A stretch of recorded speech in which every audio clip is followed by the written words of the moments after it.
Are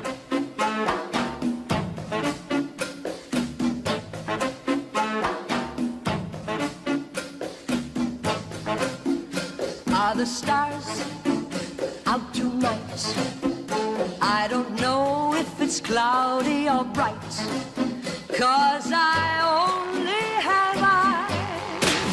Dear the moon, maybe high. Dans cette publicité américaine pour un médicament anti-cholestérol, on comprend qu'un mal insidieux peut nous ronger alors même qu'on se croit en bonne santé.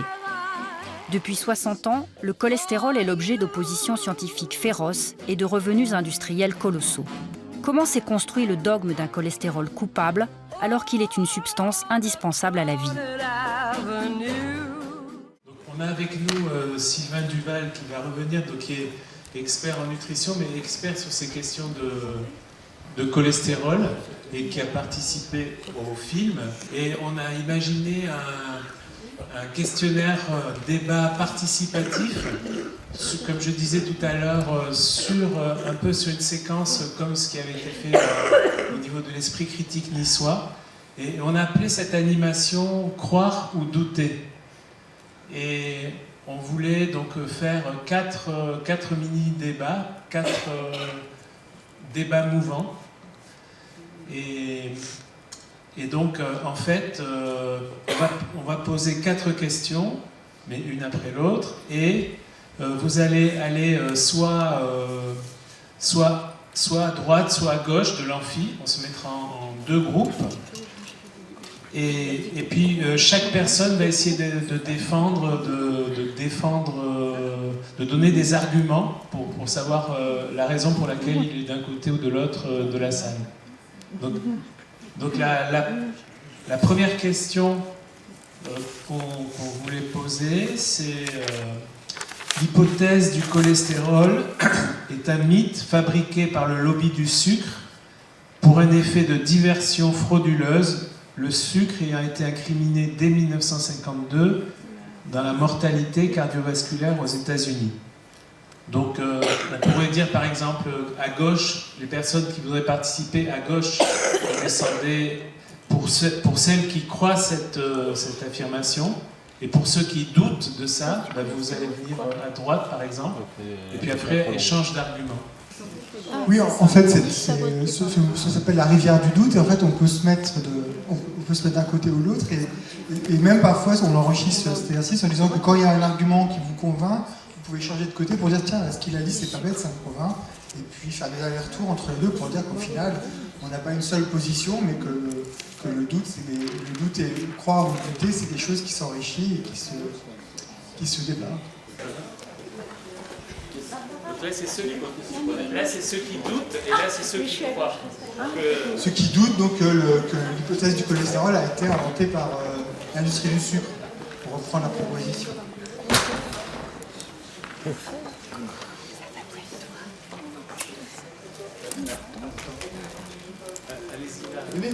Descendez jusqu'en bas. En fait, la proposition a été complexe. En fait, c'était l'hypothèse du cholestérol est un mythe fabriqué par le lobby du sucre pour un effet de diversion frauduleuse. Vous voyez, il y a plusieurs choses dans cette phrase. Alors ensuite, l'intérêt de l'exercice, c'est une fois qu'on a cette phrase sous les yeux, c'est de dire qu'est-ce qui nous a convaincus dans cette phrase, ou qu'est-ce qui, au contraire, quelle est la partie de cette phrase dont on doute, ou est-ce qu'on l'accepte en totalité, etc. On peut être nuancé sur ce à quoi on croit et ce à quoi on doute. Alors après, il faut donner la parole à quelqu'un de ton groupe qui veut bien la prendre, et qui dit, lui, ce en quoi il ne croit pas, parce que là-bas, c'est ceux qui n'y croient pas. Je viens du côté des gens qui ne croient pas à cette assertion, parce que je ne crois pas au complotisme. C'est-à-dire, je pense pas qu'on puisse être suffisamment mauvais en tant qu'être humain, et encore moins comme scientifique, pour poser l'hypothèse du cholestérol comme un mythe fabriqué par le lobby du sucre. Moi, je crois que ce reportage nous a montré à quel point la recherche clinique est compliquée, à quel point c'est difficile d'étudier des populations entières, de poser des hypothèses, et je crois que l'erreur, ça a été dit d'ailleurs par les experts, c'est d'essayer de simplifier au maximum, de rendre idiot quelque chose qui est d'une complexité extrême, qui est le métabolisme lipidique. Donc, pensant ça, personnellement, moi, je crois que c'est très difficile de faire de la recherche clinique, d'étudier des populations, d'avoir des populations homogènes à comparer. Je pense que ça n'est venu à l'idée de personne d'inventer le cholestérol comme un mythe fabriqué par le lobby du sucre, alors que le lobby du sucre existe pour un effet de diversion frauduleuse. Je ne sais pas si vous imaginez à quel point cette assertion relève du complotisme, c'est-à-dire on est entouré d'escrocs qui nous veulent du mal. Moi, je suis convaincu que ce n'est pas la vérité. C'est pour ça que je ne peux pas me mettre du côté des gens qui croient ça. En revanche, je me rends compte tous les jours, parce qu'il n'y a pas que dans ce domaine, à quel point la recherche clinique est difficile. C'est un enfer que d'essayer d'avoir des règles simples sur le métabolisme et sur les maladies qui sont une somme de facteurs. C'est très difficile. Voilà. Moi, par exemple, si je veux jouer le jeu, je pourrais dire que je suis tout à fait d'accord avec ce qui avait dit et qu'effectivement, je ne suis pas du tout persuadé que ce soit pour des raisons complotistes que ce mythe soit apparu. Je suis tout à fait d'accord. Ensuite, je peux laisser quelqu'un prendre la parole et dire pourquoi il est de ce côté-là. Voilà. Alors moi je suis d'accord avec ce que vous avez dit, à savoir que c'est difficile de concevoir que quelqu'un soit aussi méchant pour pouvoir s'en prendre à l'humanité de cette façon-là. Par contre, si on raisonne en termes de lobby agroalimentaire, et vu les sommes colossales qui sont en jeu, et quand on voit comment le sucre sous toutes ses formes entre dans les plats préparés, dans tout ce qui est biscuits, etc. Et aux États-Unis, ils nous ont largement précédés. C'est une véritable inflation. Je pense que pour préserver leurs intérêts, là, il n'y a pas de bonnes ou de mauvaises personnes, c'est un raisonnement économique.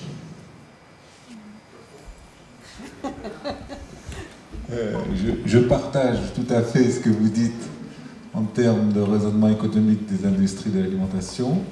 Mais force, j'avais vu par exemple un reportage sur Kellogg's qui rajoutait toujours une quantité de sucre de plus en plus importante pour rendre de plus en plus accro les enfants. Ils le faisaient sciemment, les pop-corn américains, là, plein de sucre. Mais ceci dit, il ne faut pas oublier que l'espérance de vie augmente de 3 mois tous les ans, que quand j'ai commencé les études de médecine, l'espérance de vie des hommes était de 75 ans, maintenant elle est de 85 ans, et que si c'était si horrible, l'alimentation qui nous entoure, même si je partage le fait qu'elle est beaucoup trop grasse, beaucoup trop sucrée, alors là, il n'y a aucun problème là-dessus. Si c'était si horrible, on n'aurait pas cette augmentation de la durée de vie. On aurait une diminution de la durée de vie. Il faut se souvenir ce qu'était la durée de vie et l'espérance de vie des gens avant la Deuxième Guerre mondiale. Les hommes mouraient à 60 ans, les femmes mouraient à 70 ans. Maintenant, on vit 25 ans de plus. Et je refuse de penser que l'industrie agroalimentaire veut faire mourir les gens. C'est pas possible. Pour moi, c'est une question de point de vue. Et je constate même que l'industrie agroalimentaire permet de nourrir des populations pauvres à moindre coût et que l'espérance de vie ne fait qu'augmenter. Même aux États-Unis. Non, mais après, moi je vous parle de mon expérience, qu'il y ait une malnutrition liée à l'hypernutrition, ça je ne le conteste pas. Un jour, je pense qu'on va accuser le hamburger et les frites comme on accuse maintenant le Crestor.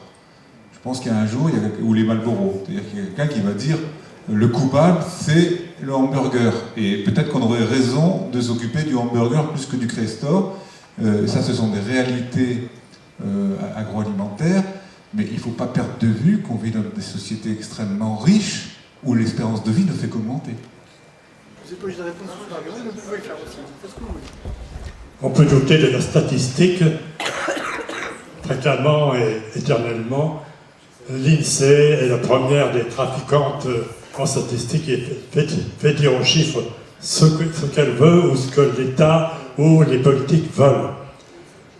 Ne garantissons pas l'esprit scientifique chez quelqu'un qui a la formation scientifique. On peut être de formation scientifique et être scientiste, c'est-à-dire jouer à la croyance, et les médecins sont mal placés pour ça, ils peuvent se laisser avoir par des représentants en laboratoire pharmaceutique et autres. J'ai travaillé en premier emploi dans ma vie professionnelle comme chimiste dans une fabrication de cyanure. Et le médecin du travail a envisagé un beau jour de nous injecter, pour les volontaires, un liquide à base de cyanure dilué pour nous entraîner à supporter les méfaits du cyanure. Moi, je m'y suis opposé au risque de perdre mon emploi. Certains ont accepté, mais je suis parti de cette usine avant de constater les dégâts. Évidemment, si les dégâts se produisaient à 10 ans ou à 20 ans ou plus tard, il n'y avait personne pour s'en apercevoir et l'affaire passait à la trappe. J'ai à la fois une formation scientifique et une formation de publicitaire. J'ai fait l'école supérieure de publicité. Je suis bien placé pour savoir combien on peut manipuler le monde et chacun, y compris les scientifiques les mieux armés. Et quand j'ai lu un jour, dans un grand quotidien, un grand scientifique annoncer au sommet de la science « J'ai rencontré Dieu », j'ai compris que la science était fragile et qu'elle pouvait être mensongère, même inconsciemment. Par conséquent, je considère que la Bible est le premier fake news qui est infligé aux humains et continue. C'est la plus prospère des publications, et par conséquent, on a le droit de douter. Et j'ai appris en sémantique générale que le verbe croire que vous avez employé, est le plus toxique des verbes. Il y en a d'autres. Je ne vais pas faire la liste. Mais quand vous dites « je crois en… c'est pas quoi », tout de suite, votre pensée est contaminée par ce verbe. Par conséquent, attention. Alors, effectivement, vous soulevez le point le plus important, c'est-à-dire la différence entre croire et savoir. Et effectivement, donc, sur la première partie de votre intervention, où vous dites que le monde scientifique est pourri, en gros, où il y a beaucoup de pourri dans le monde scientifique, vous remarquez que ceux qui font changer l'appréciation de ce que l'on pense savoir sur les statines, ce sont des scientifiques. Donc c'est une chance absolue de vivre dans une démocratie où des scientifiques peuvent faire valoir leur avis pour faire changer d'avis sur des notions que l'on croit être des connaissances qui relèvent du savoir mais qui ne le sont pas. Donc c'est pas un gourou qui est arrivé et qui a dit, ou un chef d'école qui a dit, en fait tout ce que vous dites est faux, moi je vais vous dire la vérité, c'est quelqu'un qui l'a démontré. Et donc on laisse la parole à des scientifiques qui contredisent d'autres scientifiques, ce qu'on appelle les controverses.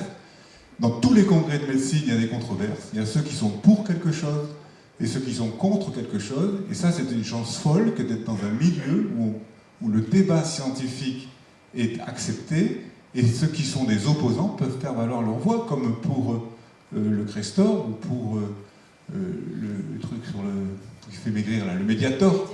C'est-à-dire, on laisse la parole à des scientifiques qui permettent d'apporter des arguments scientifiques pour aller contre une notion que l'on croyait vraie. Je ne sais pas si vous imaginez la chance qu'on a.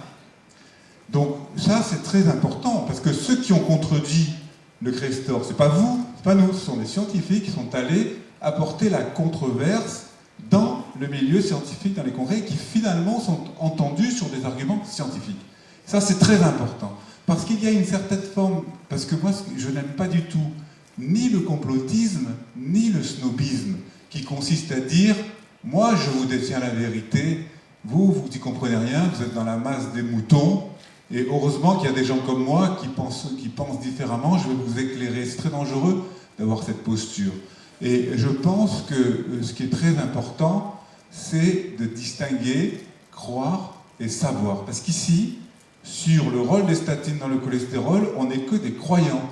C'est-à-dire qu'il y a des données que l'on lit à droite à gauche. Mais ceux qui savent, ceux qui suivent les malades et ceux qui font des études épidémiologiques et qui publient les chiffres, ils sont très peu nombreux et on est obligé de leur faire confiance. Et finalement, on voit que le bon sens rattrape les erreurs du passé. Et c'est symptomatique que d'une chose, c'est de la difficulté du sujet, selon moi. Mais je suis optimiste de nature. Si apparemment dans notre groupe personne ne veut s'exprimer, dans le mien, c'est sur cette question-là, tout le monde a parlé. Bon, j'avais mal lu la question, je pensais que c'était sur le sucre, et donc c'est pour ça que je suis allée de l'autre côté. Après, vous avez dit, est-ce que c'est frauduleux? Non, effectivement, c'est pas frauduleux, je ne pense pas que ce soit frauduleux. Mais je pense qu'il y a un problème avec le sucre, parce que le diabète de type 2, c'est aussi un problème de sucre, enfin, etc. Donc, je pense que c'est un poison violent, et en plus, c'est addictif. Voilà. Après, je voulais dire sur l'espérance de vie, non, il y a deux catégories de personnes dans la population. Il y a ceux qui font attention à ce qu'ils mangent et à l'exercice, etc. Et ceux-là ont une espérance de vie qui a beaucoup augmenté. Mais quand on prend les milieux sociaux défavorisés, si on regarde l'espérance de vie des milieux sociaux défavorisés, c'est-à-dire qui mangent, quand vous voyez les paniers dans les supermarchés qui sont que des machins sucrés et des chips et des trucs comme ça, ceux-là, ils vont pas plus loin des 70, 75 ans dont on parlait avant.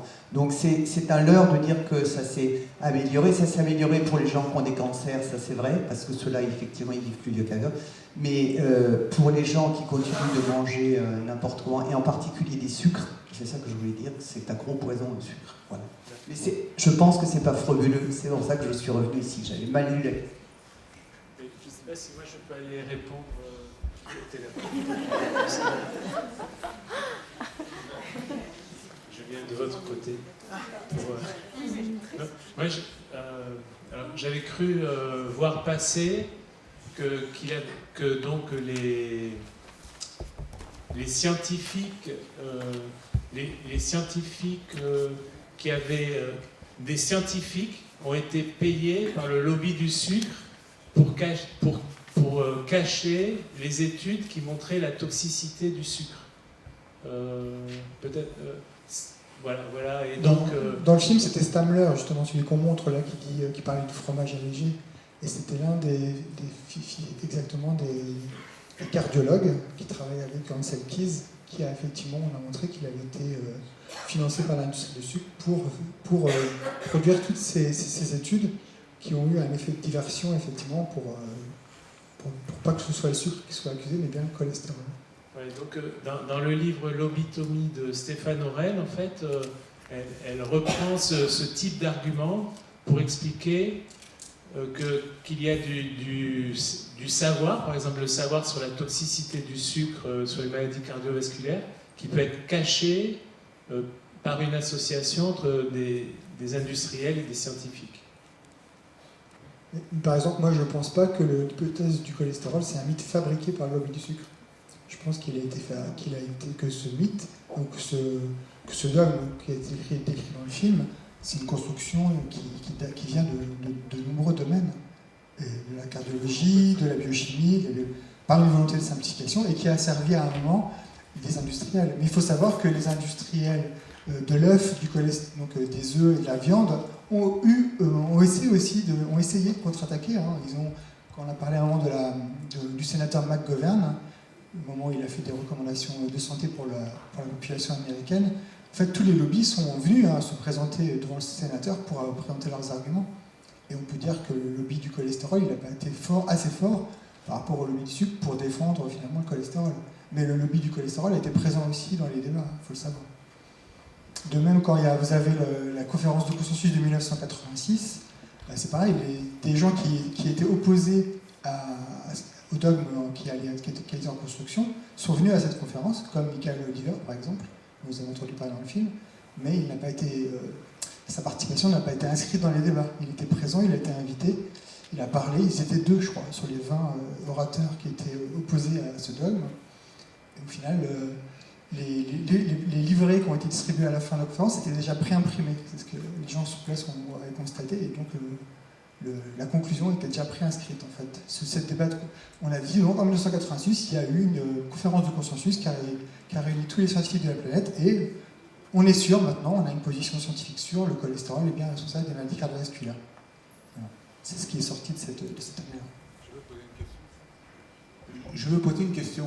Est-ce que finalement, c'est pas le public qui attend qu'on lui donne une solution facile? Quand on fait 120 kilos et qu'on mange n'importe quoi toute la journée, est-ce qu'on n'est pas plus rassuré de savoir qu'en prenant du Mediator ou du Crestor, on va aller mieux?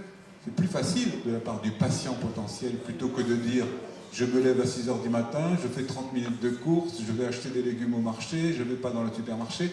La somme d'efforts qu'il faut faire pour retrouver un équilibre nutritionnel, c'est une discipline. Et le public est bien content qu'on lui sorte. Il faut une pilule et ça ira bien. C'est ça l'erreur. C'est pas d'avoir des gens qui veulent manipuler pour faire de l'argent, parce que bon, il y en aura toujours, c'est sûr. Mais l'erreur de base, c'est le public qui l'a fait de croire qu'avec un bonbon par jour, il va vivre 90 ans sans maladie cardiovasculaire. C'est idiot. Mais c'est le public qui est idiot. Et c'est les médecins qui jouent ce jeu, et c'est la pub qui joue le jeu. Ce qui est important, c'est d'essayer de ne pas être idiot, de croire quelque chose d'aussi bête, finalement. Parce que quand on se lève tous les jours à 6 heures et qu'on va courir et qu'on va au marché pour acheter de la salade, c'est dur. C'est beaucoup plus difficile que d'aller chez le pharmacien et acheter du Crestor. On passe à une autre question. Donc, on a fait le tour. On passe à la consigne numéro 2. Donc, des études positives truquées sont souvent citées et des études négatives ne sont pas citées. C'est ce qu'on appelle le biais de citation. Donc ceux qui croient à la consigne, ceux qui croient, où est-ce que On peut rester comme ça. Si on veut. donc ceux qui croient c'est à droite et ceux qui... Ah, ça change alors. Ce qui tout à l'heure, c'est ceux qui doutaient ici. Ah, ceux qui doutent, c'est à droite et ceux qui croient c'est à gauche.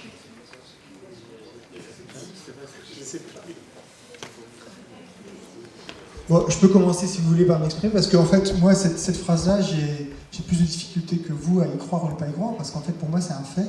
Alors là, je serais un peu embêté, parce que dans le film, vous avez Uf Ranskov qui vous montre que deux études qui avaient des effets, qui montraient des effets totalement opposés. Donc l'étude LRC et puis l'étude Métinène. L'étude LRC, donc, qui est en faveur du fait que abaisser le cholestérol va augmenter la survie, et diminuer les événements cardiovasculaires. Donc cette étude-là, si vous avez vu dans le film, entre 120 et 180 fois. Et l'étude inverse, qui montre que effectivement ce n'est pas le cas, elle est citée 1 à 6 fois sur les 4 ans. Donc si on faisait la somme, on serait à 800 citations, contre l'autre côté peut-être 20 citations. Donc l'étude favorable aux médicaments, elle est citée 40 fois plus que l'étude défavorable. Et ça, c'est pas une croyance, c'est un fait observé. Est-ce que ça, comment ça fonctionne la publication scientifique ? Non. Est-ce que vous, oui. Posez votre question. Est-ce que tout le monde sait comment fonctionne le journalisme scientifique ? Parce que c'est très précis, ça n'a rien à voir avec le journalisme, on va dire, classique. Quand vous faites une étude et que vous voulez montrer que le Crestor marche ou ne marche pas, parce qu'il y a les enjeux financiers et puis il y a aussi les enjeux de prestige. C'est-à-dire que c'est toujours prestigieux d'essayer d'aller contre la vérité établie, si on arrive à le démontrer. Quand on veut le publier, on n'arrive pas avec son article en disant « voilà mon article, je vous explique mon avis ». On soumet un article à un comité scientifique, on appelle un editorial board, de plusieurs scientifiques spécialisés qui lisent et qui ont l'obligation de critiquer. Ils font la critique méthodologique et ils sont censés, plus le journal est réputé, plus ils sont censés vérifier les résultats à aller jusque dans le laboratoire. C'est-à-dire quand vous voulez publier une étude dans le Lancet, dans le New England Journal of Medicine, dans tous ces journaux qui font référence sur les découvertes médicales, vous n'arrivez pas avec votre article en disant « publiez-moi ». Vous donnez l'article et l'éditeur en chef distribue l'article à des experts dans le monde entier qui relient et qui a la mission de critiquer. Donc il y a un filtre, qu'on appelle un comité de lecture, qui est d'autant plus puissant que le journal est réputé. Ce qui n'a rien à voir avec publier un article dans Libération ou dans Ce Matin, où vous publiez un billet avec votre avis. Vous êtes filtré et on vous demande systématiquement de corriger les choses. Donc en fait, les déclarations scientifiques sont filtrées par le milieu. Et très souvent, le sport principal des reviewers des journaux, c'est d'aller contre, de ne pas laisser la publication se faire. Donc c'est pas aussi facile que donner son avis. Et surtout quand c'est des études de cohorte sur la santé publique, où il faut donner des consignes qui ont un impact sur l'économie entière d'une maladie ou d'un pays, ça ne se laisse pas publier comme ça. Alors ça n'empêche pas ce qui vient d'être démontré dans le film, c'est-à-dire que pendant des années on se trompe et qu'après on change d'avis. Mais c'est très compliqué. C'est vraiment des choses... il ne s'agit pas d'arriver un jour et dire je suis un expert et je suis contre ce que vous dites. Ce qu'on devrait ajouter dans cette consigne, c'est qu'une étude négative n'est souvent pas publiée. Parce qu'en fait, c'est compliqué de séduire un comité, justement, en disant, bah voilà, moi j'ai voulu montrer quelque chose, puis j'ai rien montré. Donc en fait, c'est plutôt le biais de publication. On ne montre pas, on ne publie pas.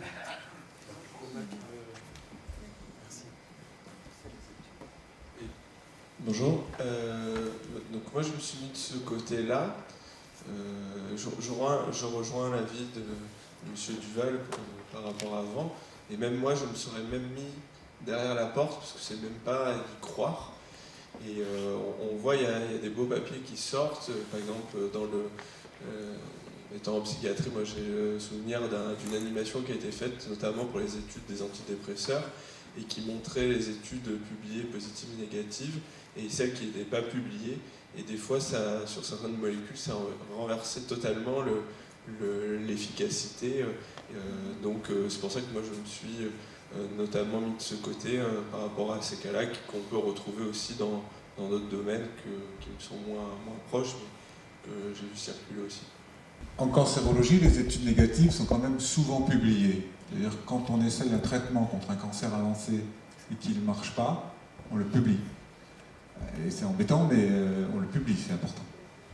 Et vous savez pourquoi on le publie? Parce que justement, en général, les produits utilisés sont très toxiques, et très chers, donc on ne va pas refaire subir à d'autres personnes, puisqu'il y a des personnes qui sont traitées de ces mêmes effets secondaires si l'effet était négatif.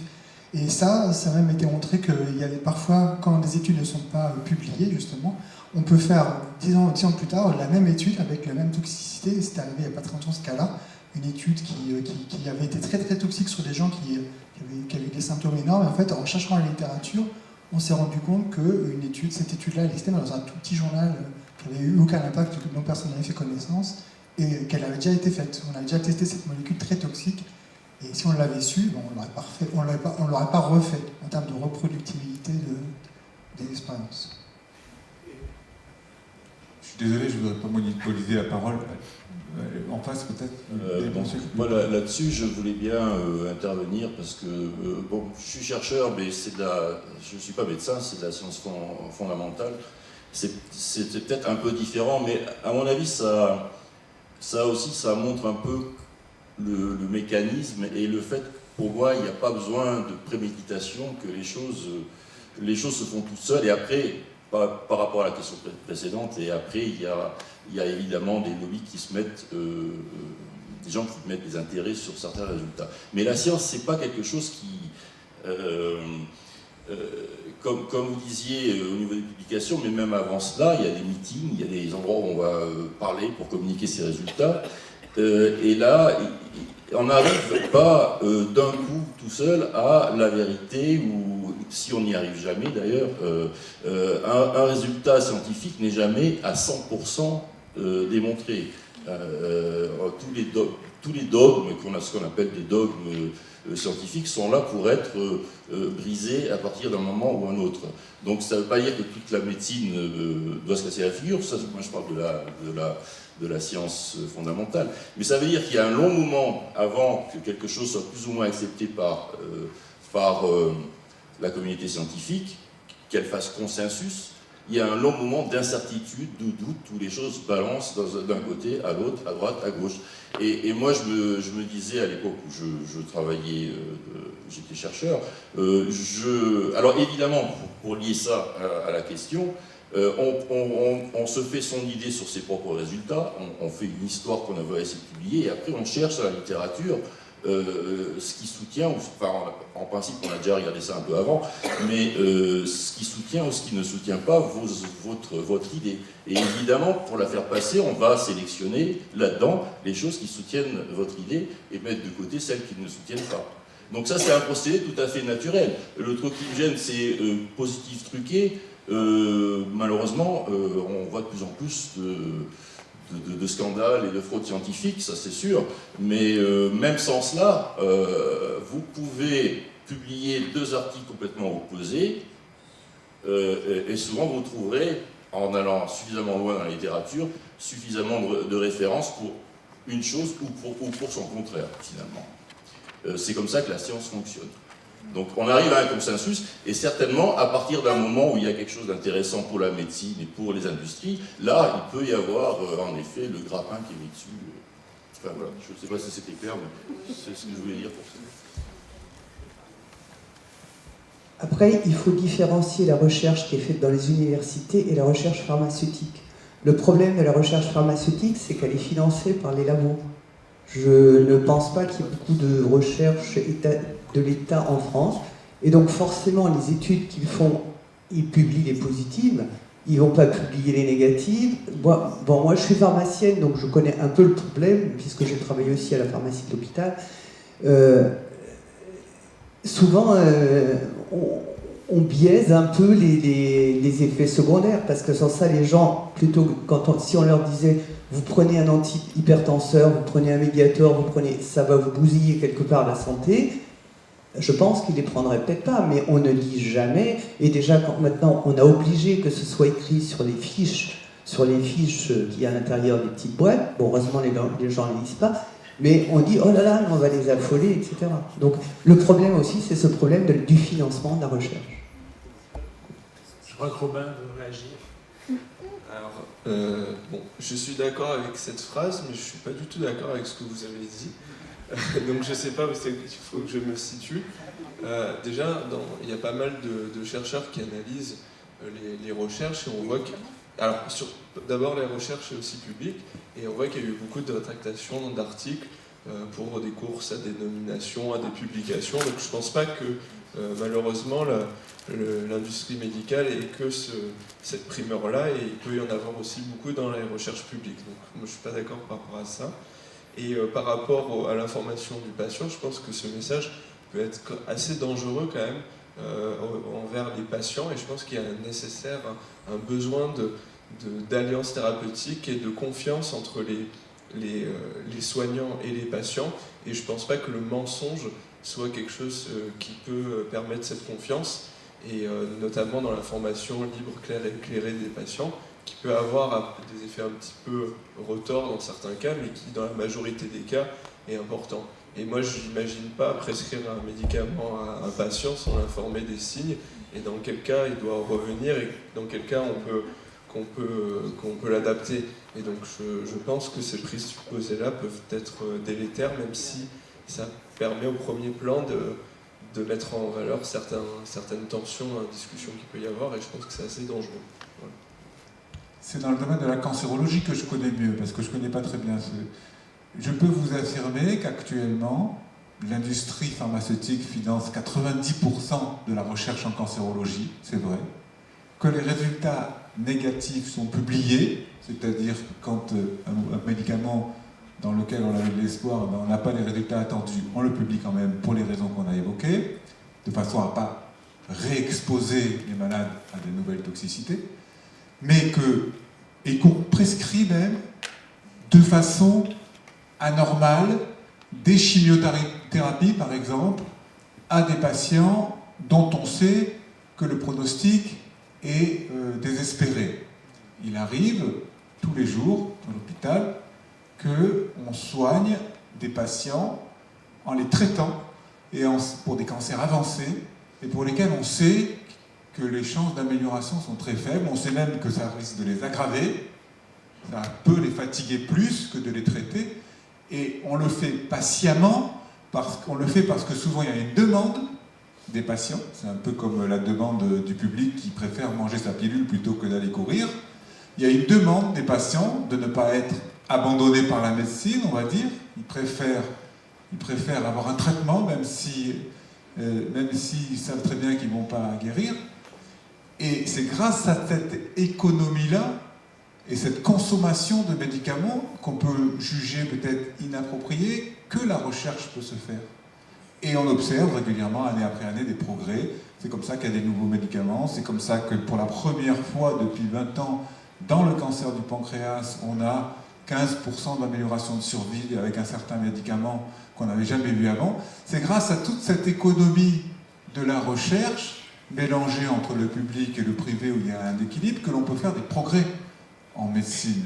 C'est pareil pour le sida, vous souvenez-vous, dans les années 80, tout le monde mourait du sida, mais avec les antirétroviraux, plus personne ne meurt du sida. Bon, ben, l'industrie pharmaceutique a produit son effort pour les antirétroviraux. Et si aujourd'hui plus personne ne meurt du sida, ou quasiment, c'est beaucoup grâce à l'industrie pharmaceutique. Ce sont des exemples, peut-être que Véronique ne sera pas d'accord avec moi, mais et je pense que cette économie des lobbies, elle n'est pas que négative. Il n'y a pas que des gens qui se mettent des dollars dans les poches du matin au soir. Il y a une volonté de progresser, de soigner les malades, qui sous-tend l'ensemble.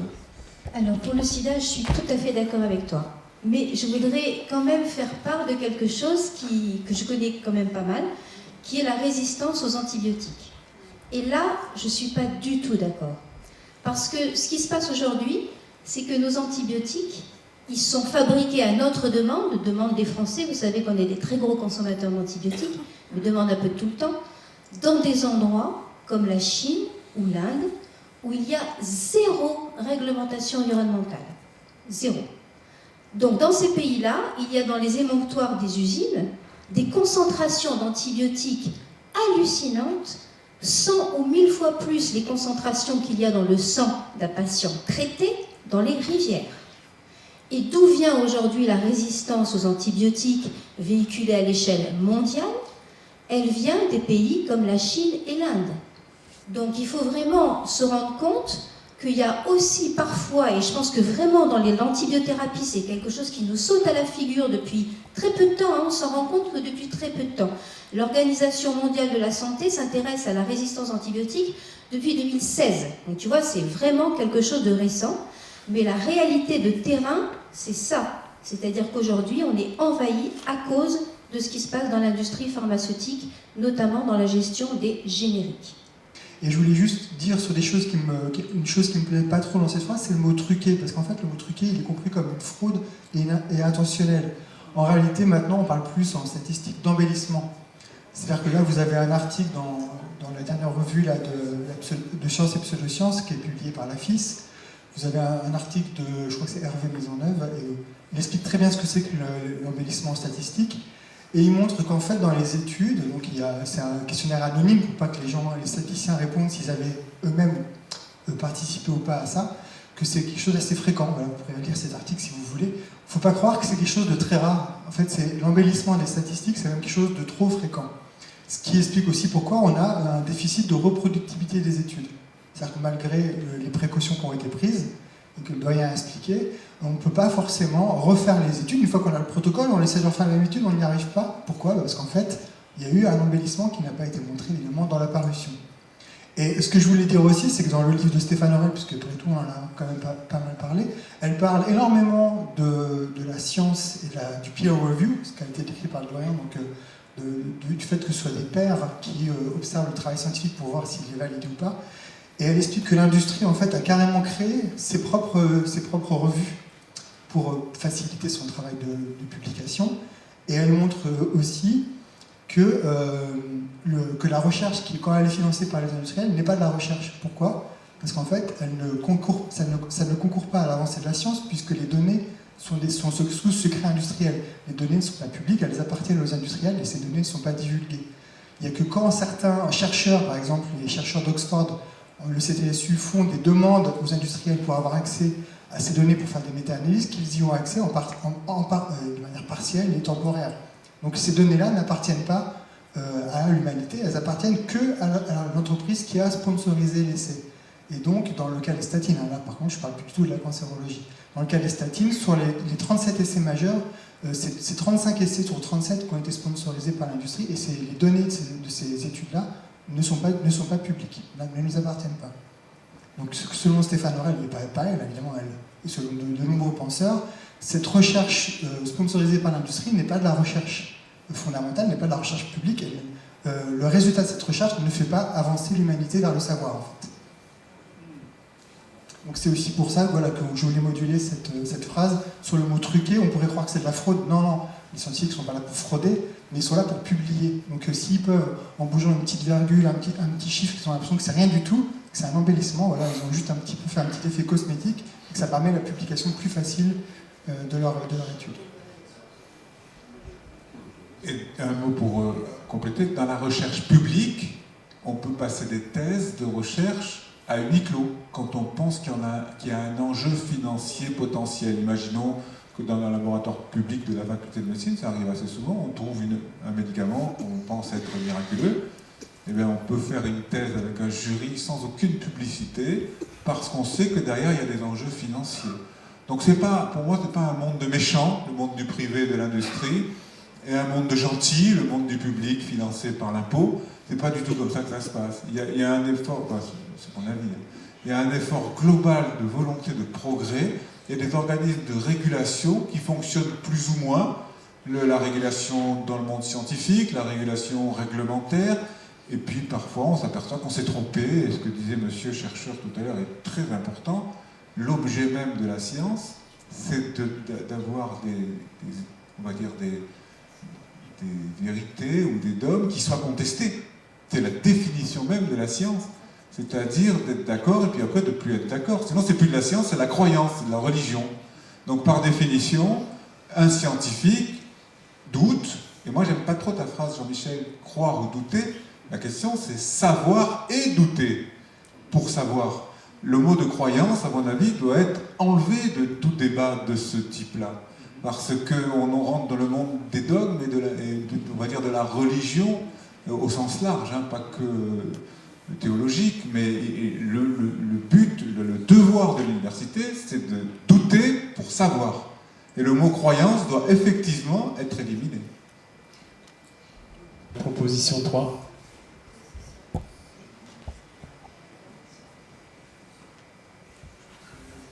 Alors les médecins peuvent être influencés dans la prescription par des tout petits cadeaux de quelques euros.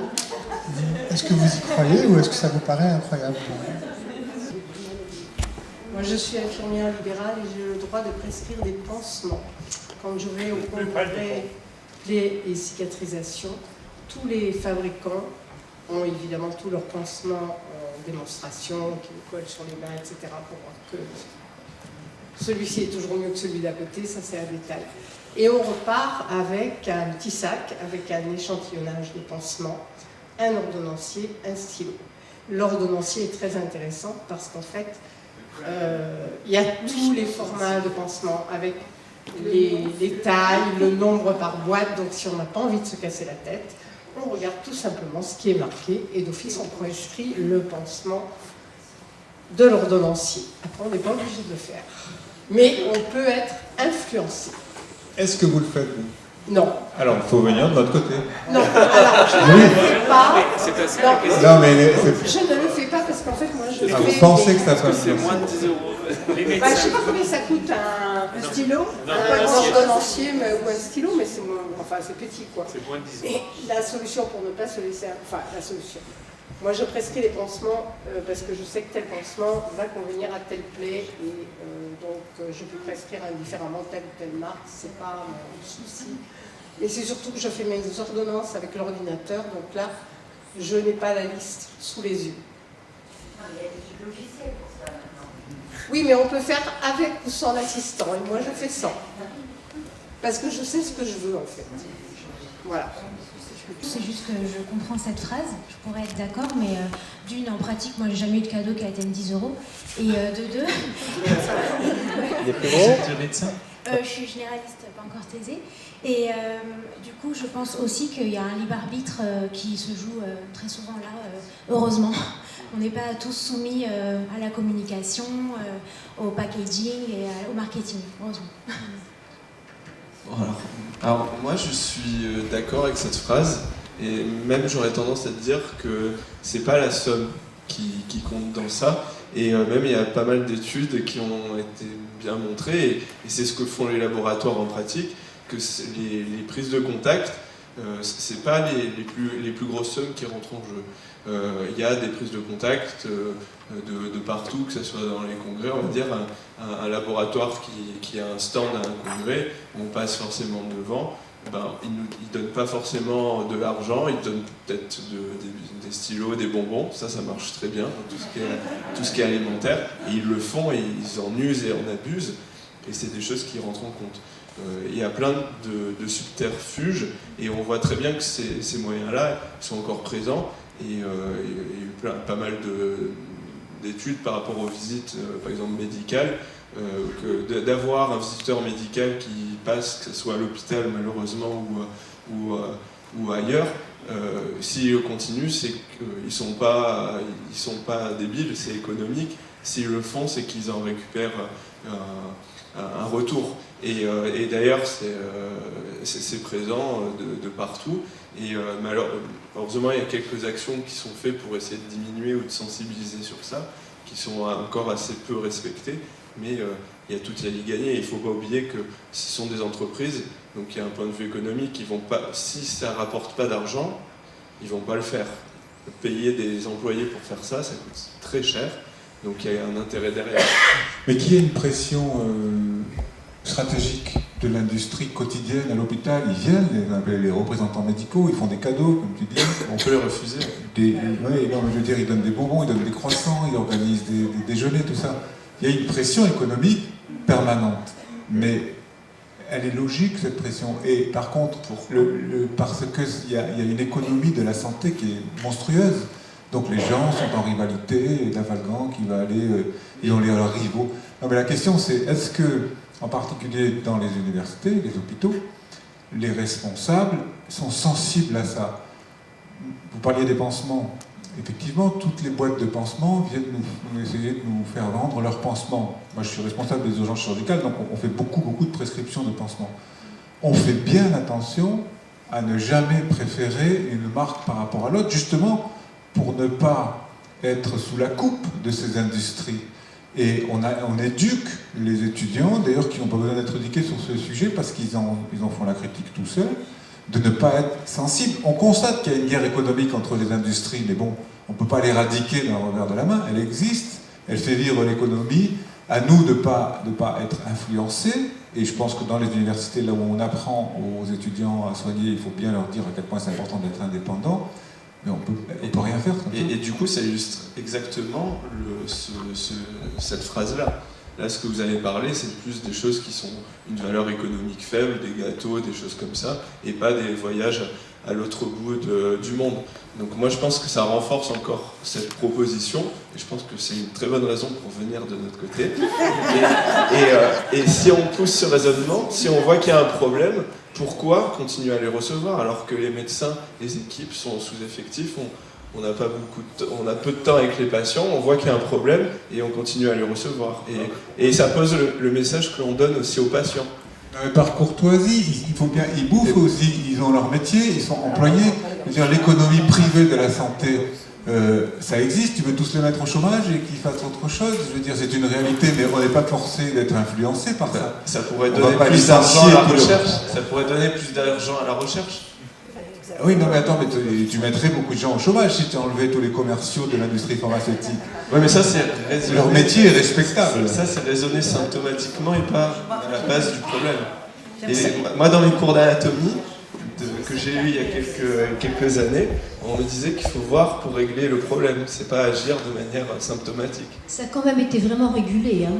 Moi qui ai 40 ans d'hospitalisation derrière moi, je peux te dire que quand même c'était bien différent dans les années 70-80 et que maintenant il y a quand même beaucoup moins de visites médicales et que le chef de service peut réguler ça de façon encore plus stricte en disant qu'il ne souhaite pas qu'on vienne à telle heure ou voir tel patient, voir tel médecin, etc.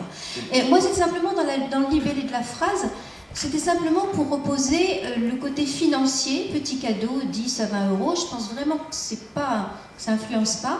En revanche, le rapport humain, oui, il peut influencer. C'est-à-dire que quand il y a un délégué qu'on voit rarement, mais de temps en temps, qui est très sympathique, qui vraiment apporte un vrai plus sur une information, qui va effectivement, quand vous demanderez un article, vous le cherchez, voilà. Donc on peut avoir un rapport humain qui se crée avec quelqu'un, et à ce moment-là, le rapport humain, lui, va pouvoir éventuellement influencer. Mais je pense à le côté vraiment financier, j'y crois pas trop. Le rapport humain, j'y crois. Et du coup, je fais un petit peu Bah pour finir, enfin je ne sais pas si ce sera pour finir, mais en tout cas, cette question a été posée à des médecins par un sociologue. Pensez-vous donc que que vos collègues peuvent être influencés par une prescription de 10 à 20 euros.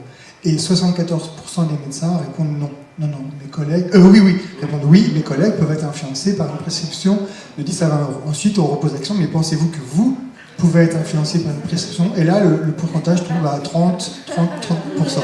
Et ça, c'est ce qui s'appelle en psychologie l'illusion de l'invincibilité. En fait, les médecins savent qu'ils ont fait beaucoup d'études, savent que ce sont des gens rationnels, intelligents, qui sont habitués à prendre des décisions critiques, et ils se sentent invulnérables, c'est ce qu'a montré la psychologie. Et en réalité, on peut même mesurer l'influence des prescriptions après un congrès, par exemple. Si vous demandez à un médecin est-ce que ce congrès va influencer vos prescriptions, il dit non. Et quand vous regardez, vous observez à la loupe les prescriptions du médicament dont on a parlé dans le congrès, oui, les prescriptions augmentent factuellement. Donc en fait, pour moi, la question, c'est pas j'y crois ou j'y crois pas, c'est en fait l'effet montre que oui, les médecins sont influencés par des cadeaux, par l'influence des personnes, mais aussi par les différentes choses qu'on peut leur présenter, et ils sont persuadés qu'ils ne sont pas influençables en fait. Moi, je voudrais ajouter quelque chose concernant les pansements.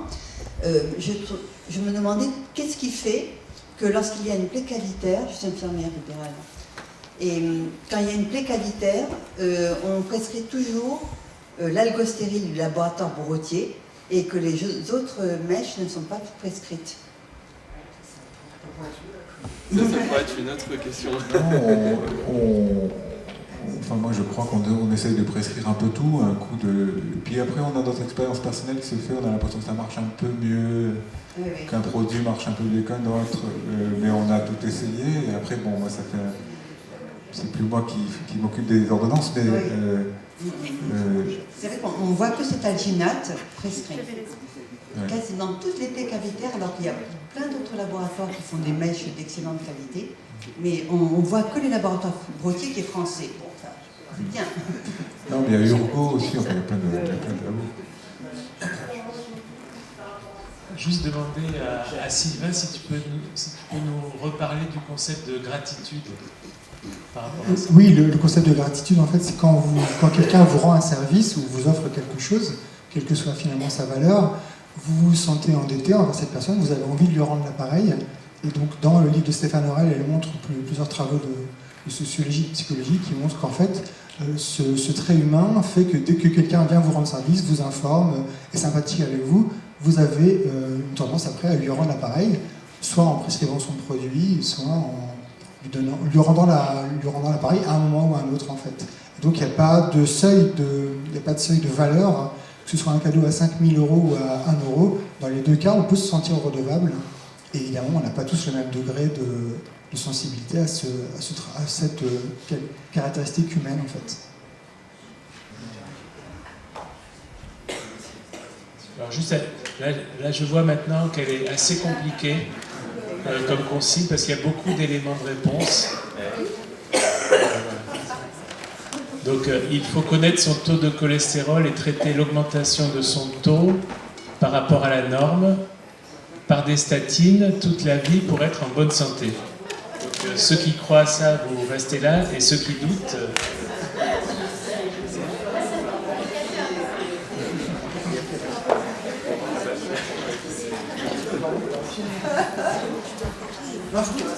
Si tu veux, je vais là-bas, mais...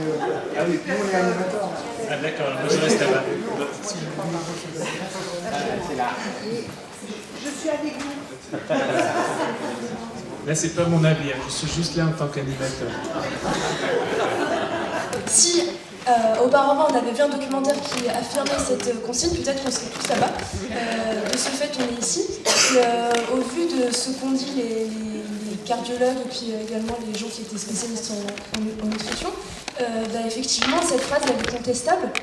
Il faut connaître son taux de cholestérol et traiter l'augmentation de son taux par rapport à la norme. On a vu que finalement la norme, elle dépendait énormément. Et donc ils avaient fixé à 2, 3, mais ils ont dit que finalement l'élévation ou l'abaissement du taux de cholestérol n'avait pas réellement d'influence.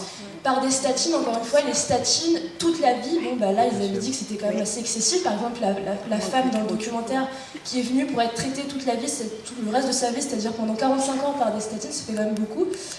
Pour rester en bonne santé, est-ce que finalement être traité par des statines, c'est ça concourt à rester en bonne santé. On a vu que pas forcément, parce qu'il y avait un risque de développer un diabète de type 2 et par conséquence également un risque de développer l'Alzheimer. Donc pour moi, cette consigne, elle est totalement fausse, quoi. Donc voilà. Moi, je ne connaissais pas le cholestérol. Je voyais ça dans mes analyses, mais je m'en fichais.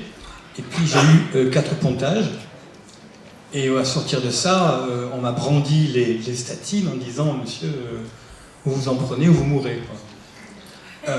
Donc j'ai essayé de les croire, mais en voyant ce genre de... Même si en voyant ce genre de film, ou ce genre de dossier, ce genre de livre, ça me pose beaucoup de questions. Il se trouve que j'avais remplacé les statines par des traitements à base de riz rouge. Il paraît que ça sert à quelque chose. Et puis mon taux de cholestérol est remonté et mon cardio m'a fait les gros yeux. Et du coup, je me suis remis à prendre des statines. En me disant, est-ce que finalement... Pour votre info, la levure de riz rouge, c'est une statine. Pardon? C'est une statine, la levure de riz rouge. Oui, mais qui n'est pas chimique. D'accord. Non, mais c'est pareil, gros. C'est pareil? Non, enfin le mot chimique, souvent dans le grand public, ça veut dire artificiel ou synthétisé. Ouais. Alors qu'en général, quand on veut dire naturel, ça veut dire synthétisé, mais à partir de choses qui viennent de la nature. Donc ça en réalité, pour un chimiste, voilà, pour un chimiste, que ce soit de la chimie naturelle ou de la chimie de l'entreprise, c'est de la chimie. Après, ça peut parfois avoir de l'importance. On dit des pesticides de synthèse, des pesticides naturels, mais cette distinction est un petit peu artificielle. Mais en tout cas, c'est bien une statine, la levure de riz rouge. Elle a des effets musculaires, elle induit aussi d'autres effets secondaires. Et en plus, quand vous prenez une pilule de riz rouge, vous ne connaissez pas forcément le dosage, parce que c'est un complément alimentaire et pas un médicament. Et la législation sur les compléments alimentaires est beaucoup plus laxiste que sur les médicaments. J'ai quand même une formation de thérapeute, je suis chiropracteur depuis plus de 50 ans. J'ai étudié aux États-Unis, je ne sais peut-être pas ce qu'est la chiropratique. En France, elle n'est pas très bien connue. Vous connaissez les ostéopathes, je suppose. En Amérique, c'est le contraire. Les ostéopathes sont très peu connus. Par contre, les chiropracteurs, il y en a 200 000. Tous les grands, disons les grands, bien sûr, présidents américains ont un chiropracteur de famille, comme ils ont leur médecin de famille. Et bien sûr que là-bas, c'est reconnu depuis des générations. Alors que moi, il y a que... depuis Kouchner, grâce au docteur Kouchner, que les ostéopathes et les chiropracteurs sont reconnus en France depuis à peu près 2002, 18 ans seulement. Bon, j'ai été humilié et bien sûr frustré pendant 38 ans, mais j'ai quand même soigné et traité des centaines et des milliers de Français. Oui, mais je dis ça pour l'entrée en matière, parce que moi j'ai eu une hépatite B, parce que ça va rejoindre tout ce qu'on a parlé jusqu'à présent sur les statines. Comme j'ai eu une hépatite B il y a 35 ans, je n'ai jamais voulu, bien sûr, mon foie étant atteint, j'avais 2000 de transaminase, il y avait des médicaments à l'époque, et même encore maintenant, à part le vaccin, mais à l'époque il n'existait pas. Donc j'ai été, j'ai suivi le cours de ma vie, j'ai toujours travaillé, et malgré ces 2000 de transaminase, j'ai jamais eu de cirrhose et de cancer du foie, comme certains de mes patients, malheureusement. Ceci dit, je n'ai jamais pris de statine parce que je n'étais pas contre les statines au départ, mais quand j'avais une hépatite B avec 2000 de transaminase, j'ai dit, si je prends encore les statines par-dessus, ça va certainement m'achever. Donc, je n'ai jamais pris de statine, j'ai toujours un haut cholestérol depuis 35 ans, je suis au top, enfin, 2,83 grammes, et bien sûr j'ai un taux maximum par rapport le total et le bon, disons le bon LDL, j'ai toujours 5 au maximum depuis 35 ans. J'ai une vie bien sûr normale avec ma femme méditerranéenne, on a une diète méditerranéenne avec beaucoup d'huile d'olive, pas beaucoup de beurre, très peu de beurre. Tout ça pour vous dire que moi je crois que les statines sont certainement nécessaires pour pas mal de patients qui les prennent, mais comme me dit Michel Delorgéril, certainement il y en a trop qui en prennent pour rien. Je peux, moi, avec ma méthode, voir si les statines que prend le patient, pour son cas, est nécessaire. De manière naturelle, on peut savoir, le corps il nous dit beaucoup de choses, il faut savoir les interpréter. Tout ça pour dire que, malheureusement, suis pas contre les médicaments, mais je suis contre l'abus des médicaments. Parce qu'il faut voir, les gens ont parlé qui vivent vieux, comme je crois que le médecin qui est parti tout à l'heure nous a annoncé que c'est vrai qu'on vit beaucoup plus vieux, mais il faut voir dans quelles conditions on vit sa vieillesse. C'est ça le malheur. Il y a tellement de gens qui vivent très mal leurs dernières années de vie. Ceci dit, avec les moyens naturels, comme ma profession, on a des résultats exceptionnels, non seulement au niveau, bien sûr, physiologique et physique, mécanique, mais aussi au niveau émotionnel. C'est ça, il faudrait commencer déjà par la tête. Et après, à suivre le reste. Donc, je voudrais répondre à monsieur. Donc, il faut savoir que cette affirmation, c'est pour une personne qui n'est pas malade, en fait. Et donc, il faut bien faire attention qu'à la fin du film d'Anne Georget, c'est indiqué ne pas arrêter votre traitement sans avis médical. Donc il ne faut pas faire d'amalgame entre la prévention primaire et la prévention secondaire. Prévention primaire, c'est quelqu'un qui va bien. Et prévention secondaire, c'est quelqu'un qui a fait une maladie cardiovasculaire. Et à ce moment-là, dans ce cas-là, et a priori aussi d'après le film, c'est le seul cas où les statines sont utiles. Mais il faut savoir aussi que les statines sont utiles, mais sans passer par la baisse de cholestérol. De la même façon que le régime méditerranéen est utile, sans passer par la baisse de cholestérol. C'est ce que Dominique Dupagne dit dans... Voilà, donc il faut faire attention, c'est-à-dire, vous, en principe, dans votre situation, et enfin, si on suit la science ou ce qui a été dit dans ce documentaire, vous devez continuer au mieux les statines et vous n'avez pas besoin de doser votre cholestérol. Et faire en plus le régime méditerranéen. Et vous devez manger méditerranéen, boire du vin de façon modérée, exercice physique, ne pas fumer. Okay, donc le but de l'après-midi, c'était surtout pas de faire interrompre des traitements qui étaient indiqués en prévention secondaire. Ça, c'est important de bien le garder à l'esprit quand même.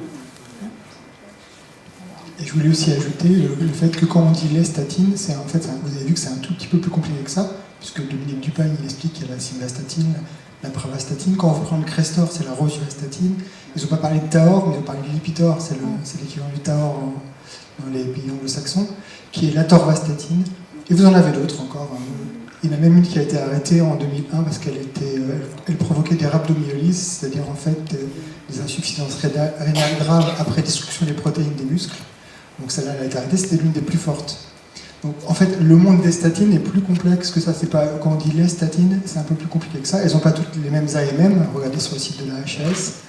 Donc, AMM, c'est quoi AMM? Autorisation de la mise sur le marché. Voilà. Et voilà, je pense que c'est vraiment important, et cette complexité, et je pense que même on ne peut pas résumer à des cas, chaque personne est différent, et votre cas peut donner aussi beaucoup d'espoir, et je pense que, par exemple, une même personne qui présente peut-être les mêmes signes n'aura pas du tout les mêmes besoins, donc je pense que le message vraiment principal, c'est avec ces moments-là d'exercer un peu son esprit critique, de se poser des questions, de soulever des débats, mais de pouvoir continuer et questionner pourquoi pas votre médecin. Et ce qui est le pire, peu importe le sujet, ça a été marqué avec les vagues médiatiques, que ce soit tous les médicaments de ces dernières années. Il y a aussi des cas gravissimes qui ont été faits de manière isolée, des gens qui ont fait un peu n'importe quoi, de manière isolée, qu'ils en avaient besoin ou pas besoin. Et il y a eu des situations qui ont fini de manière assez dramatique. Donc je pense que voilà, la chose la plus importante, c'est de se questionner, mais de pouvoir en parler aussi avec des vrais professionnels de santé, vos médecins traitants, vos spécialistes également, et faire aussi attention. On voit aussi actuellement toutes les sciences et pseudosciences qui se développent et qui peuvent aussi avoir des dérives par ces professions qui ne sont pas reconnues comme professions de santé. Du coup, avoir un film comme ça, de quelqu'un dans une situation, je dis, finalement, j'ai le choix entre Alzheimer ou infarctus, quoi. Et qu'il faut juste que voilà, dans quelle case, qu'est-ce que je coche? La réponse, c'est oui, peut-être, mais peut-être aussi, on a évoqué d'autres façons de penser, de faire, c'est-à-dire régime méditerranéen, vin modéré, exercice physique, absence de tabac. Ce que je veux dire, c'est que les études, elles se polarisent sur un élément, mais que c'est jamais représentatif de la vie. Et donc, effectivement, on peut aussi faire on peut faire des paris, et c'est le choix de chacun. Mais effectivement, des fois, il faut choisir entre la peste et le choléra. Vous me rassurez.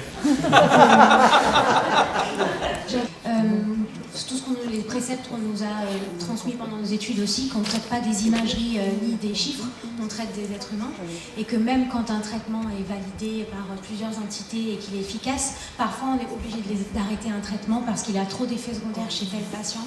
On doit trouver des alternatives, et donc ça c'est un principe de base auquel on nous a bien formés, en tout cas à la fac et pour la pratique. Et voilà, c'était ça que je voulais ajouter. Et ouais, je voulais pas rallonger. Ouais, j'ai perdu un peu ma dernière idée, désolée. Je voudrais encore signaler un facteur dont on n'a pas parlé et que j'ai vu ce matin dans un diaporama de présentation de Sylvain Duval sur le cholestérol en fait, et je crois que c'est vraiment le lien avec tout à l'heure, c'est le lien de convivialité. Et on pense que peut-être les habitants d'Okinawa, ces Japonais qui vivent tous, pour beaucoup centenaires, peut-être que leur façon de vivre entraîne une vie prolongée, et peut-être ça peut nous donner le lien avec ceux qui participeraient ce soir à un repas convivial méditerranéen. Ah, c'est bien introduit. Vous me connaissez, je fais des liens assez facilement. Alors je ne sais pas, Sylvain, si tu peux dire quelque chose là-dessus. C'est justement donc, la grande difficulté de ce sujet.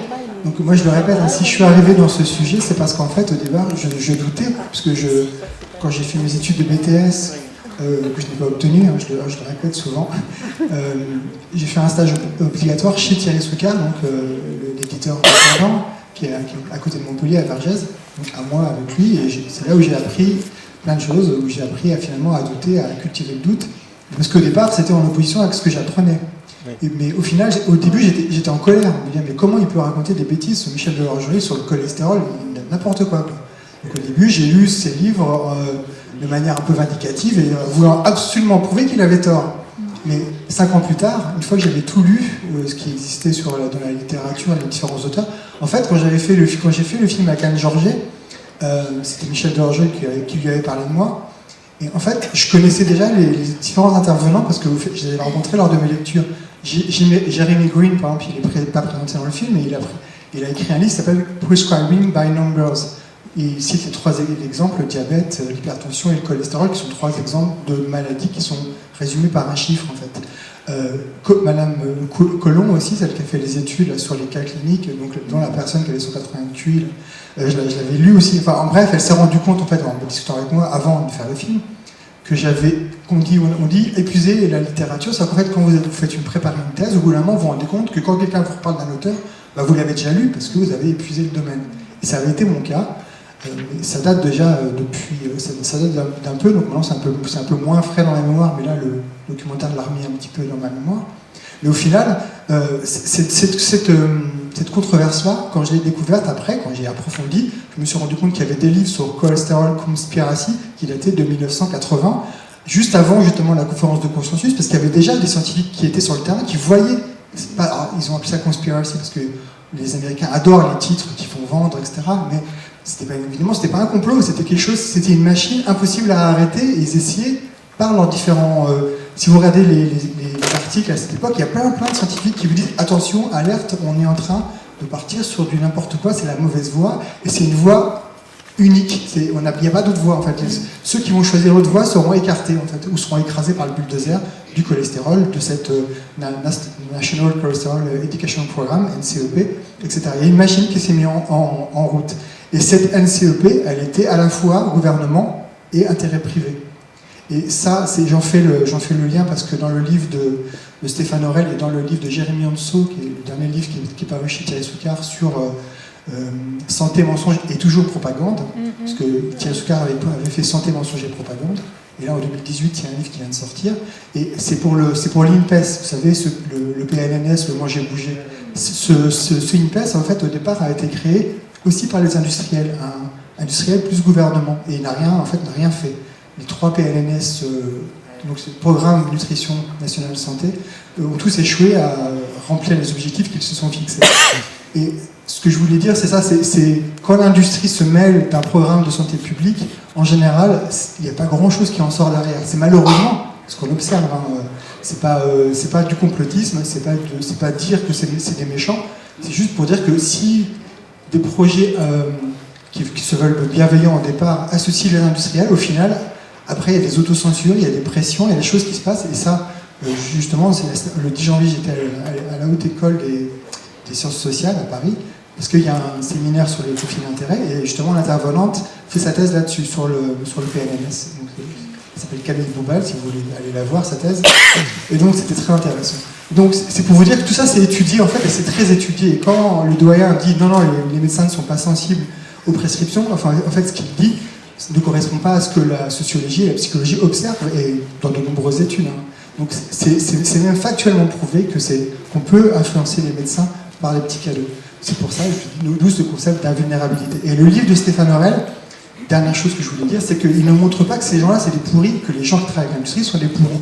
En général, ils travaillent avec l'industrie parce que justement, leurs idées, leurs conceptions, leurs travaux intéressent l'industrie et que ça allait déjà dans le même sens. Donc l'industrie va se rapprocher d'eux, va les financer, va les mettre en avant, va augmenter leur carrière, leur visibilité. Et au final, ces gens-là vont se retrouver aussi dans une machine qui est difficile d'arrêter. C'est plus je suis visible, plus j'ai une meilleure carrière, plus je deviens chef de service, et plus mes travaux ont une importance, et plus mes travaux ont une importance, plus l'industrie me finance, et plus je suis important, etc. Et c'est une sorte de cercle vicieux qui commence dès finalement la fac, et c'est pour ça qu'on essaye de dire qu'il faudrait que les étudiants soient protégés de l'influence de l'industrie, dès le départ en fait, que les pots de thèse ne soient pas financés par l'industrie, que les visiteurs médicaux ne puissent pas aller les voir, etc. Enfin que finalement qu'il y ait une protection des étudiants en cours de formation, parce qu'ils n'ont peut-être pas encore toute la solidité, puisque même les médecins de carrière sont déjà encore fragiles à ça. Mais si dès le départ on inculquait un peu d'esprit critique, et peut-être un peu d'esprit critique niçois, ce serait intéressant effectivement de donner à ces étudiants en formation des armes pour se défendre, et puis pour connaître les faits. Il faudrait aussi que la recherche soit vraiment financée alors, de façon indépendante, ce qui n'est pas du tout le cas. Mais non, mais c'est pas que c'est à l'opposé, c'est qu'il n'y a pas de crédit. Oui, mais les gouvernements font en sorte que si une recherche, c'est les partenaires privés. Il faut qu'il y ait un partenaire privé pour que la recherche se fasse. Avant d'être indépendant, il faut... C'est une volonté gouvernementale. Et juste pour si vous voulez dire, juste très court, juste pour dire, pour Jean-Michel l'avait dit, il y a la charte éthique qui a été créée à la base avec le ForMindep et l'Association nationale des étudiants en médecine de France qui s'est emparée de ce sujet. Bon, j'ai un petit lien d'intérêt, j'y ai fait partie il y a quelques années, et qui a été adopté dans toutes les facs de médecine, et après qui illustre beaucoup des questions qui ont été soulevées avec des actions concrètes.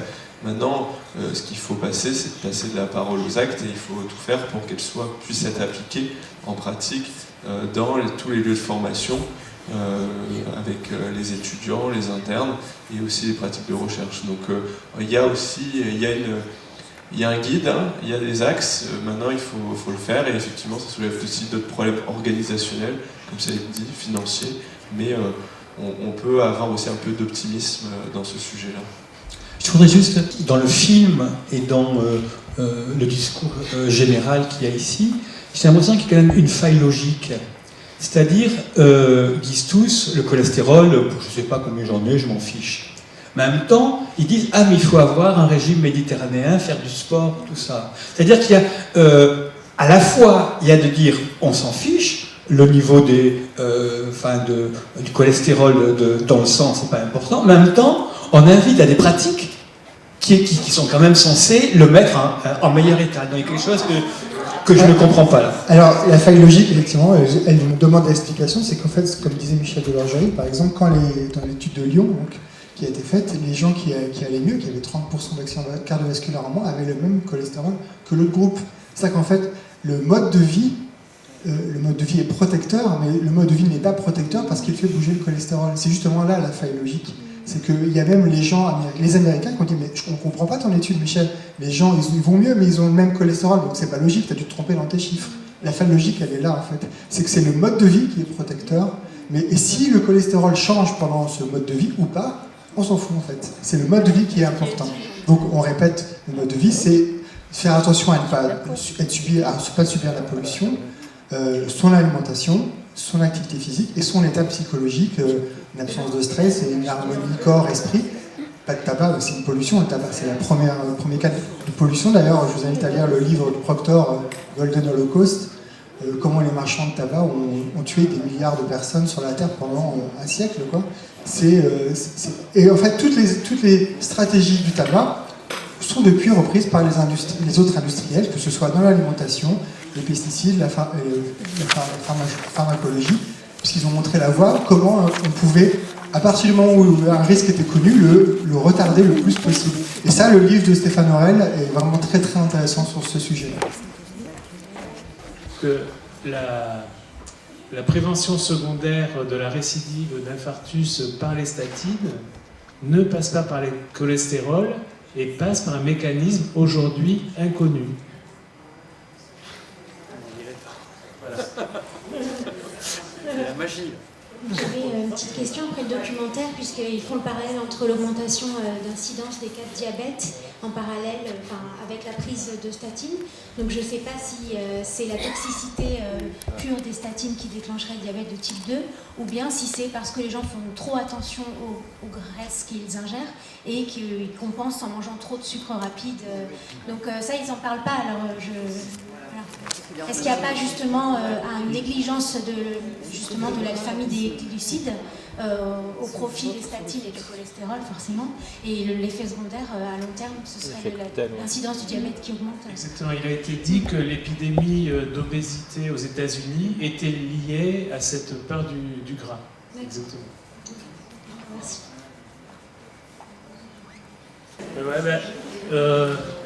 À ce moment-là, on remercie le public pour sa participation.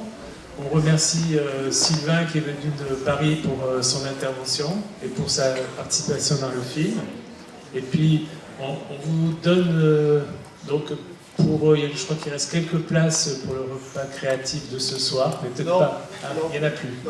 Donc, c'est complet. Voilà. On avait prévu aussi un concours d'affiches. Cholestérol le Grand Bluff, mais on a eu un seul retour, alors on ne peut pas faire le concours. Et puis on a un événement là qui est pratiquement bouclé, que vous pouvez noter sur vos agendas. C'est du 13 au 15 juin, donc un séminaire de médecine narrative sur le thème du handicap, avec une troupe de théâtre qui vient de Chelles, le théâtre du Midi, et qui va jouer la pièce Elephant Man, donc tirée du film, et qu'Éléonore et moi avons vu cet été à Avignon, et c'est la suite de ça qu'on les a contactés. Ils ont accepté de venir, donc il y aura donc une soirée théâtre, il y aura aussi des ateliers de théâtre pour réfléchir sur le thème du handicap, et des ateliers de médecine narrative comme ce matin, avec la venue de Maria Cabral du Portugal, qui était déjà venue l'année dernière, et avec la venue de Marie-France Mamzer, qui est, je crois, professeure d'éthique médicale, qui a un laboratoire de recherche en éthique médicale à Paris. Voilà. Est-ce que je peux encore ajouter un mot ? Alors, ce que je voulais dire, donc, c'est que finalement, mon histoire, elle devrait aussi vous encourager. C'est qu'au final, voilà, je suis un simple prof de biologie, je suis pas un chercheur, je ne suis pas un médecin. Et que c'est quand quelque chose m'a troublé que je me suis mis à chercher par moi-même, et que c'est donc faisable par tout le monde. J'avais à l'époque aucune connaissance en épidémiologie. J'ai lu un livre de Michel Cuchera, qui est un enseignant à Lyon, qui explique en fait comment on peut analyser les études cliniques. Donc c'est aussi faisable, ça, à l'époque, c'est aussi faisable par vous, si vous avez un tout petit peu envie de le faire. Et j'ai récemment rencontré par téléphone et par vidéo Anthony Fardet, donc le chercheur qui a mis en avant un concept brésilien qui est le concept de produit ultra transformé. Et donc ça date de 2014, et mon ami Paul Schaeffer, celui qui a préfacé mon premier livre et qui est aussi à l'origine du classement des facs, Paul Schaeffer, qui s'intéresse aussi comme moi, il a fait aussi un BTS de diététique, mais comme moi il n'a pas obtenu, il a obtenu une thèse de sociologie, comme ça. Hein. En fait, il m'avait déjà parlé des travaux de Monteiro. Les travaux de Monteiro, donc c'est ce chercheur brésilien qui a appliqué des concepts holistiques, pour dire des concepts généraux ou globaux, voilà, au lieu de que ce soit des concepts réductionnistes. Et nous, en France, on souffre finalement de ce réductionnisme. On ne s'intéresse qu'à des molécules ou à des organes, mais pas au corps en entier. Et ce qu'essaie de montrer, non, pas ce qu'il essaie, ce qu'il montre, hein, il arrive très bien dans son livre, même si son livre est complexe, j'aurais bien aimé qu'il fasse un livre plus simple aussi, plus grand public. Anthony Fardet, donc, ce qu'il montre, c'est que finalement, c'est en consommant des produits industriels très ou trop transformés qu'on s'expose à des maladies modernes, des maladies dites de l'alimentation occidentale. Et que c'est pas, en fait, si vous mangez évidemment un produit industriel comme des petits pois surgelés, c'est un produit finalement, c'est des petits pois juste surgelés, ils ne sont pas transformés. Donc c'est un produit industriel, oui, mais très intéressant. Au contraire, quand vous consommez un produit allégé, réduit en sucre, avec des édulcorants, allégé en graisse, mais donc ils ont mis des amidons modifiés pour garder la texture, avec des conservateurs, des émulsifiants, des choses comme ça. C'est là où ils montrent que finalement ces produits-là sont dénaturés et qu'ils ont un impact sur le métabolisme. Donc voilà, j'ai promis à Anthony qu'à chaque fois que j'irai dans une conférence, je mettrai en avant son livre et pas le mien, parce que vraiment, non mais là, c'est pas une simple histoire de fausse humilité, c'est que je pense vraiment que là, on est face à un changement de paradigme. Et vous savez que les changements de paradigme, ça se produit pas très souvent dans la science, et que là, on risque, j'aimerais qu'on change de paradigme, c'est-à-dire qu'on passe du réductionnisme, c'est-à-dire qu'on arrête de parler d'oméga 3, de calcium, de vitamines, mais qu'en fait, on parle d'aliments. Et à partir du moment où on parlera d'aliments et de cuisine, et de plaisir et de convivialité, finalement, on va retrouver naturellement des choses qui vont être protecteurs pour notre santé. Et je voulais un petit peu compléter, merci beaucoup d'avoir vraiment dit ça, parce que ça me paraît très important, pour dire peut-être encore deux petites choses. Jean-Michel, à un moment donné, tu t'étais remonté sur ce message qu'on donne partout, manger 5 fruits et légumes, tu sais, tu avais dit que voilà. Vous avez peut-être vu que le nouveau message qui vient de sortir, il n'est pas un dogme, il est intéressant. Il dit bien sûr qu'il faut manger le plus de verre possible. Il introduit les fruits à coque. Il dit qu'il faut vraiment diminuer les protéines d'origine animale.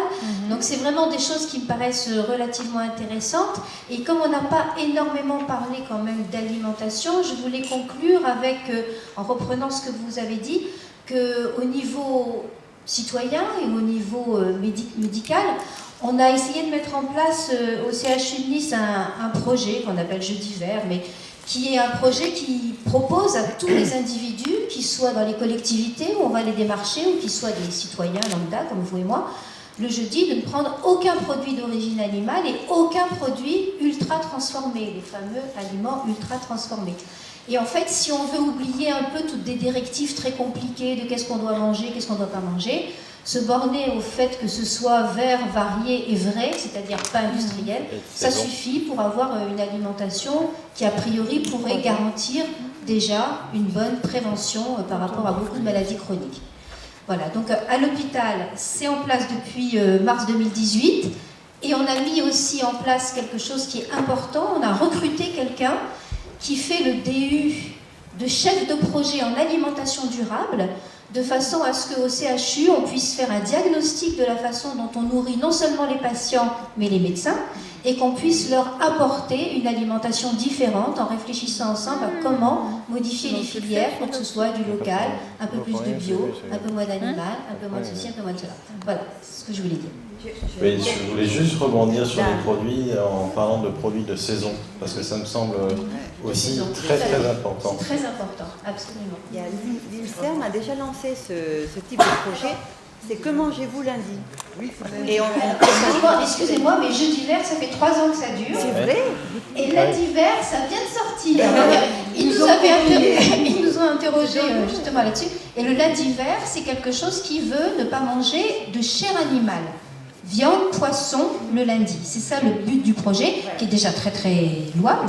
C'est vrai que Jeudi vert va beaucoup plus loin puisque tous les produits d'origine animale ont tous une connotation différente. Là, on rentre dans l'environnemental, on rentre dans l'éthique, des gens qui veulent en entendre parler ou pas. Mais je pense que ça va plus loin et les aliments ultra transformés, c'est aussi un message qui est vraiment important pour la santé des gens. Voilà.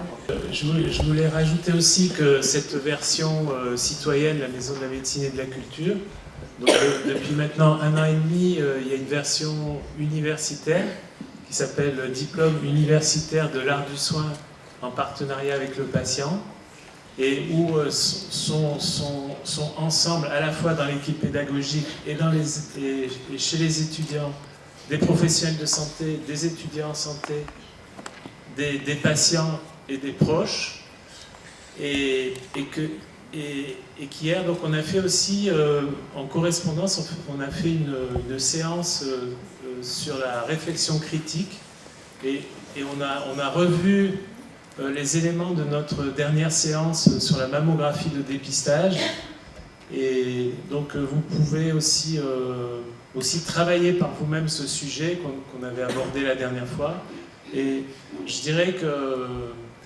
enfin, ce qu'a dit tout à l'heure Sylvain, d'essayer d'aller voir par vous-même autre chose que ce qu'on vous présente, de continuer à développer l'esprit critique, mais d'aller voir ailleurs, voilà, essayer d'aller voir ailleurs. Voilà. Mais choisissez bien vos sources, parce que aller voir ailleurs, vous pouvez tomber sur tout et n'importe quoi. Ouais. C'est pour ça que moi, en général, dans le domaine de la santé, la revue que je recommande, c'est la revue Prescrire, qui est trop chère pour les patients.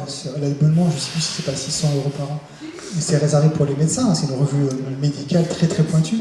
Mais en tant que simple citoyen, moi comment je m'en sers, quand quelqu'un me dit tiens, le médecin m'a prescrit tel médicament, ok, je vais sur la revue Prescrire, je tape le nom du médicament et je lis, puisqu'on a accès au titre, les 20 ou 27 publications que Prescrire a fait. Je ne peux pas lire, si je clique dessus, il me dit il faut être abonné, mais rien que le titre, il ne dit pas mieux, effet secondaire, aucun intérêt. En général, je montre ça et je fais voilà ce que pense la revue Prescrire de cette molécule. Peut-être ça peut se trouver en bibliothèque, peut-être. La revue Prescrire, par contre, dans les universités de médecine, je pense qu'elle y est. Donc tout le monde y a accès, en fait. Et à la fin de mon livre, vous pouvez trouver l'article médical, donc cholestérol, le bon, les mauvais et les truands. On s'était bien amusé avec la fiche du film. Et il est aussi gratuitement, cet article, disponible sur le site du Forum Indep. Donc avec en plus les références bibliographiques qui ne sont pas dans le livre. Il y a plusieurs références. Et les médecins de mon association ont relu cet article, on l'a écrit à plusieurs mains, et il a été validé par l'association pour le cholestérol, le bon, le mauvais et les truands, avec reprendre finalement des éléments qui sont un peu dans ce documentaire, et des éléments factuels concernant cette controverse du cholestérol. Le Forum Indep, donc moi, l'association que je ne représente pas, ils ne m'ont pas donné mandat aujourd'hui pour venir. D'ailleurs, il y avait un CA, auquel je suis absent, ils sont en réunion. Moi, je suis au conseil d'administration du Forum Indep. Donc Forum Indep, qui est basé sur forme comme formation ou information, et Indep comme indépendant. Et ça fait Forum Indep. Voilà, vous tapez ça .org, maintenant on est passé à .fr, et vous arrivez sur le site. Il y a un site ancien, qui est le site archive, et il y a un site moderne, plus récent, qui est le site le plus récent. Indépendant et au service de la santé des patients. C'est ça. Et on milite aussi pour que maintenant les conflits d'intérêts soient aussi dévoilés pour... c'est un projet qui me tient à cœur dans le domaine de l'alimentation. Pour l'instant, ce n'est pas le cas. Quand un médecin ou un nutritionniste ou un diététicien s'exprime devant un média, il n'a pas à dire s'il travaille avec une entreprise, en fait. Il n'a aucune obligation de le faire.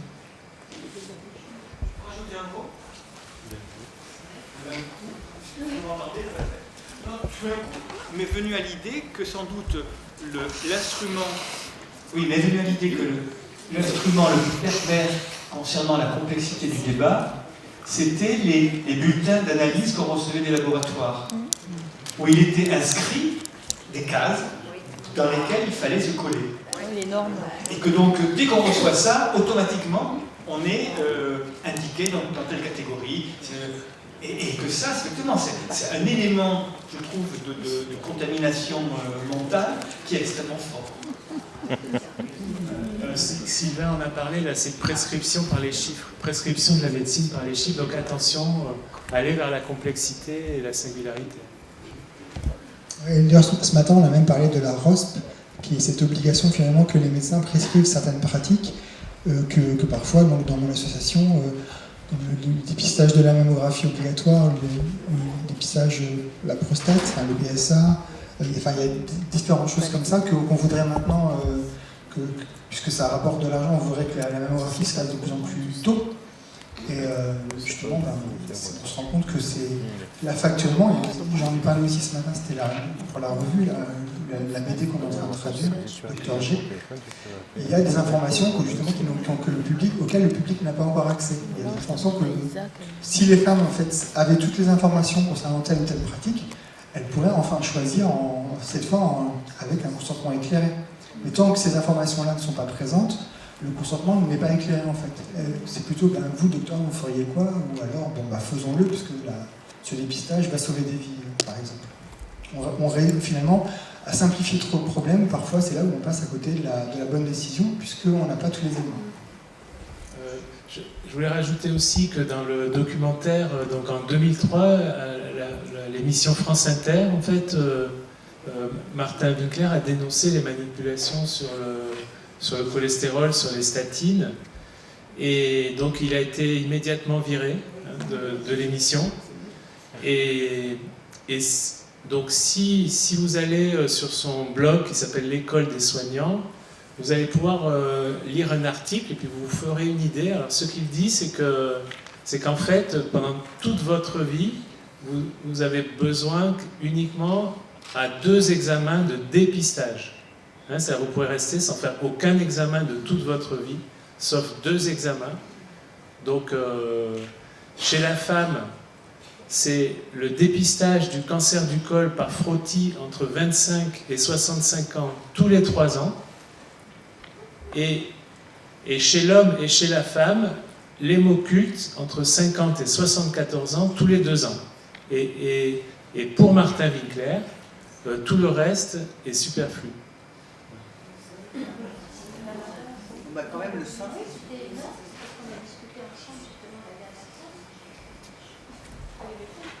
Quelqu'un a demandé et la mammographie aussi, et la réponse de Véronique c'était oui. Et la mammo aussi. Alors la mammographie, c'était la discussion de la dernière fois. Voilà, la mammographie, on en a parlé hier. Mais, voilà. Allez voir Cochrane 2013. Voilà. Comment? Oui, c'est l'hémoculte. Ouais, donc c'est pour Martin Winkler. Voilà. On peut clore la séance. Merci. Merci à tous de votre participation.